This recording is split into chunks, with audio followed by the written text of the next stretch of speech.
और अगला देखिएगा क्वेश्चन नेक्स्ट हमारे सामने बहुत बढ़िया सा क्वेश्चन है। समांतर चतुर्भुज की भुजाएं आपको दी गई हैं, जो लोग कर सकते हैं ध्यान से देखिएगा। समांतर चतुर्भुज है ये, देखिए ऐसे चतुर्भुज को समांतर कहते हैं। ए है समांतर चतुर्भुज की भुजाएं हैं, एक है 17, दूसरी है 12। एक विकर्ण भी दिया है और विकर्ण कितना दिया है 25। ठीक है, समांतर चतुर्भुज में क्या कॉन्सेप्ट होता है इसको सुनिए। विपरीत भुजाएं समान तथा समांतर होती हैं, ये जानकारी है आपको।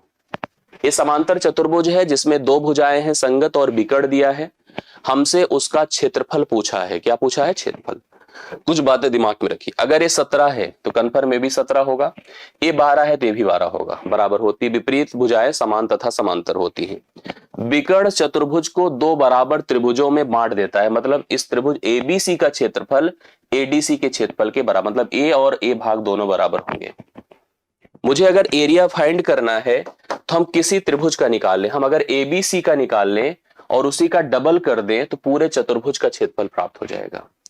हम अगर इस त्रिभुज एबीसी में आते हैं तो यहां पर अगर हम इसका एरिया पता करना चाहते हैं, क्योंकि इसकी तीनों भुजाएं हमको पता है, मैं आप सबसे रिक्वेस्ट करूंगा जो फार्मूला मैं लिखवाने जा रहा हूं, एक होता है हीरोन्स फार्मूला, सुना है आप लोगों ने?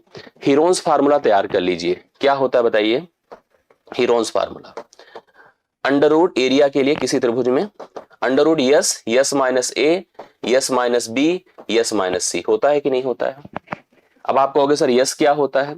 यस होता है भाई A plus B plus C divide by 2, अर्थात अर्ध परिमाप, मतलब हाफ ऑफ द पेरीमीटर, जो परिमाप होगा उसका आधा होता है। तो चलिए यस का मान निकालिए फटाफट। क्या होगा? 17, 25, 12 जोड़ के देखिए। 17 प्लस 25 प्लस 12 बटा कितना बताइए? 2 जोड़िए तो यस का मान कितना हो जाएगा?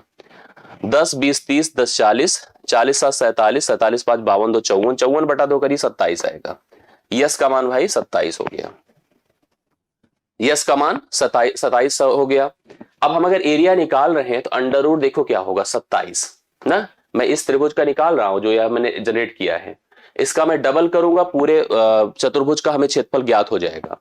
पहले लिखे 27, 27 में से 25 निकालो 2 आएगा, 27 में 17 निकाले 10 आएगा, और 27 में से 12 निकालिए 15 आएगा। अब आपको इसका वर्गमूल फाइंड करना है, जो क्षेत्रफल आए उसको 2 से फाइनली गुणा कर देना है। करिए। 27 को क्या लिख सकता हूं मैं? 3 गुणे 3 गुणे 3 लिख सकता हूं ना इसको। 2 को एज इट इज रहने दीजिए। 10 को 2 गुणे 5 लिख दीजिए, इसको 3 गुणे 5 लिख दीजिए। वर्गमूल के लिए 2 का पेयर बनाया जाता है। एक तो निकला 3, एक और निकला 3, एक निकला 2 और एक निकला 5। तो 5 दूना 10 या 30 या 90, 90 आया। 90 सेंटीमीटर, मीटर स्क्वायर हो गया इसका क्षेत्रफल।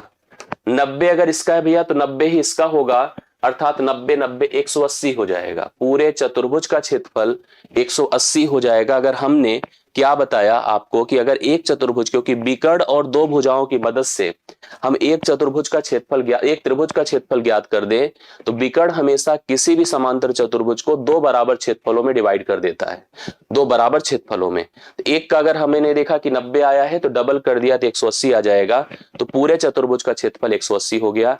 ऐसे प्रश्न इंपॉर्टेंट होते हैं, पूछे जाते हैं, ध्यान से करके आप लोग आगे बढ़िएगा। ठीक है, 180 करेक्ट आंसर है अगर आपने किया।